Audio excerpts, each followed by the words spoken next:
Is Putin's entry into the Iran war official now as US President Donald Trump is deploying soldiers for ground invasion in the Middle East? Putin's ally in Chechnya is now willing to send forces to help Iran. Will Russia play a spoiler in Donald Trump's war on Iran? دشمنان شکست خورده آمریکایی صهیونیستی ایران اسلامی باید بدانند ملت آگاه و مقاوم و فرزندان سرافراز آنها در نیروهای مسلح ثابت کردند پای هر متجاوزی به کشورشان را قطع و آنها را به خاک سیاه و مذلت خواهند نشاند. Iran's increasingly severe warnings against a US ground operation are now being amplified by reports of outside support from Russia-linked forces. With Karg Island still a possible US target and Chechen unit signaling readiness, will there be a direct confrontation between Russia and US? Russia's Chechen military units have reportedly announced that they are ready to deploy to Iran, signaling possible outside involvement if the war enters a new and more dangerous phase. The reported deployment would be aimed at supporting the Iranian armed forces in the event of a US ground invasion, according to the claims carried in the latest reports. Iran's Press TV made the revelation on March 31st, saying Chechen military units loyal to Ramzan Kadyrov had declared their readiness for such a move. According to Press TV, Ramzan Kadyrov's forces are describing the ongoing conflict in Iran as a religious war, giving the possible intervention a highly ideological framing. The same report said the Russian units referred to their possible direct intervention as a jihad, which they framed as a battle of good versus evil in defense of Iran. Meanwhile, the United States is actively deploying more troops in the region as speculation grows over possible ground operation against Iran. Donald Trump has announced a pause on strikes targeting Iran's energy sites while peace efforts continue in parallel, trying to keep diplomatic pressure alive alongside military escalation. Even so, Iran appeared to reject the peace proposal, calling it excessive, unrealistic, and illogical in a sign that Tehran remains unconvinced by Washington's offer. It is very clear that the United States and the Zionist regime are using the facilities of regional countries to attack Iran, and in such circumstances, international law and our inherent right to self-defense allow us to target the origin and source of these aggressions. Just a few days ago, news emerged that American fuel tankers are operating in bases in Saudi Arabia.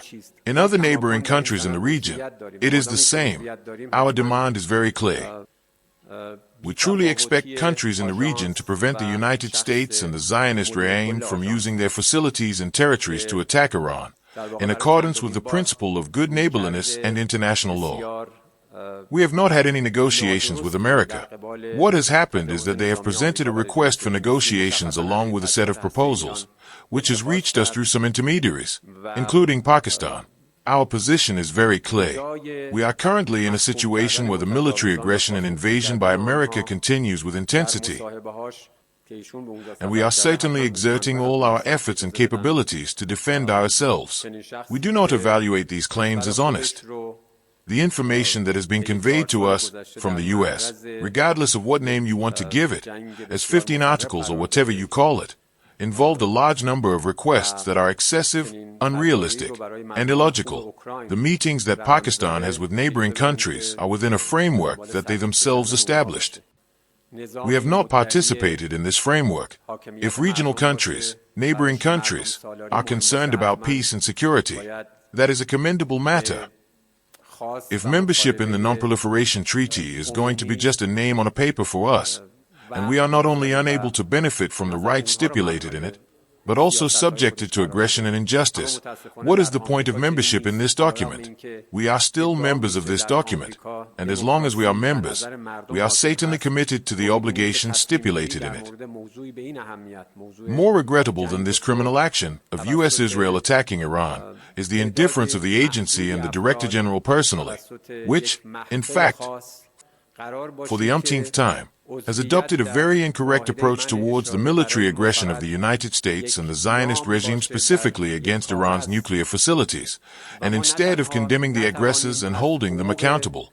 In his interviews, he uses expressions and statements that complicate the problems. The countries in the region that he, Zelensky, has visited are certainly smarter than to allow such a person, who has subjected his own country to a very destructive war over the past 4 years and brought about such tragedies for the good people of Ukraine, letting him to deceive them.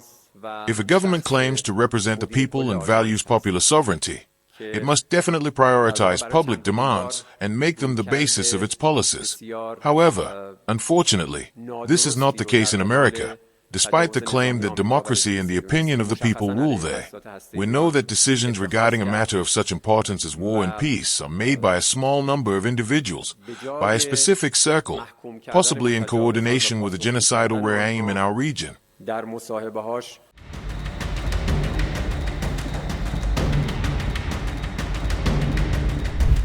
Trump has also hinted that he wants to seize Karg Island as leverage to force Iran to reopen the Strait of Hormuz and strengthen U.S. bargaining power. Karg Island is especially crucial because it reportedly handles roughly 90% of Iran's crude exports, making it one of Tehran's most strategically vital assets. In recent days, Iran has repeatedly warned against any ground invasion and has directly threatened U.S. forces with severe consequences if such an operation is launched. In a sharp escalation during the ongoing conflict, Donald Trump signaled plans targeting Iran's critical oil infrastructure. Trump said he preferred the idea of taking Iran's oil and considered seizing Karg Island, the country's main export hub. He made these remarks in an interview with the Financial Times published on March 30th, amid rising regional tensions. Trump compared the proposal to Venezuela, saying the United States would control oil resources indefinitely following leadership capture. He also dismissed potential obstacles to such an operation, claiming that the United States could take the island very easily if required. Donald Trump said, and I quote, "To be honest with you, my favorite thing is to take the oil in Iran, but some stupid people back in the US say, why are you doing that? But they're stupid people. Maybe we take Karg Island. Maybe we don't. We have a lot of options. I don't think they, Iran, have any defense. We could take it very easily." Unquote. Donald Trump's remarks came as the United States deployed more than 3,500 troops to the Middle East, signaling a growing military buildup amid escalating regional conflict.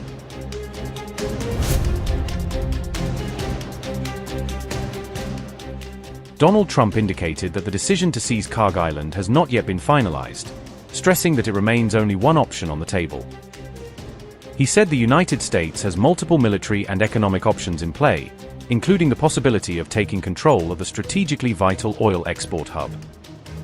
Trump also added that such a move might ultimately not go ahead, highlighting that there is still uncertainty and internal debate around authorizing any seizure. Analysts, however, have warned that capturing the island could sharply escalate the conflict with Iran and lead to significantly higher casualties for U.S. forces and regional partners.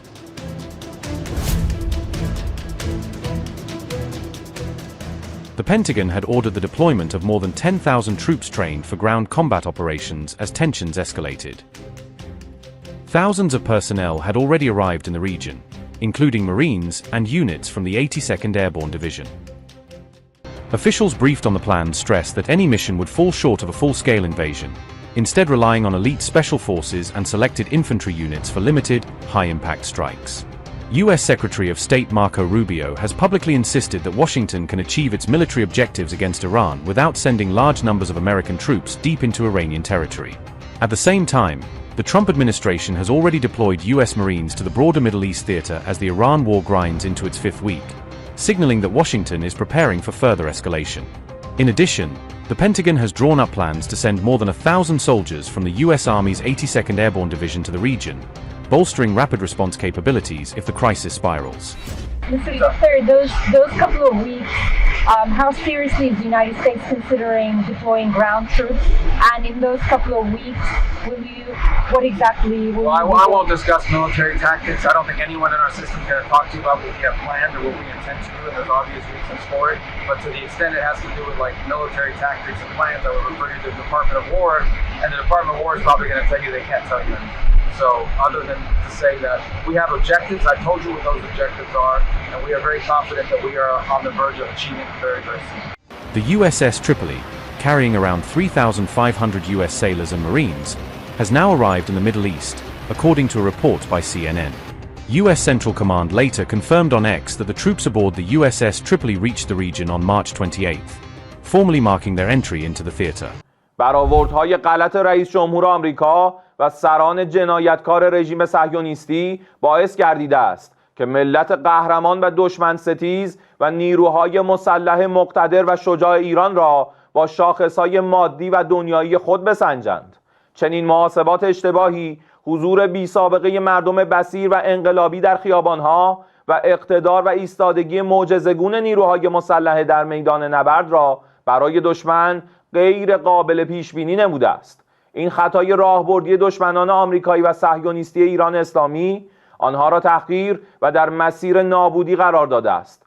آنها با خیالات و توهم فکر می‌کنند با جنگ تبلیغاتی و نمایش سلاح‌ها و تجهیزات به ظاهر پیشرفته نظامی و ترور کودکان، زنان، مردان، دانشمندان و فرماندهان شجاع نیروهای مسلح کشور خواهند توانست ایران مقتدر و سربلندی را که در طول تاریخ در برابر دشمنان خود سر فرود نیاورده است را تسلیم نمایند و یا به خیال خام و باطل خود بر تنگه هرمز تسلط پیدا کنند که این آرزو را تا ابد به گور خواهند برد.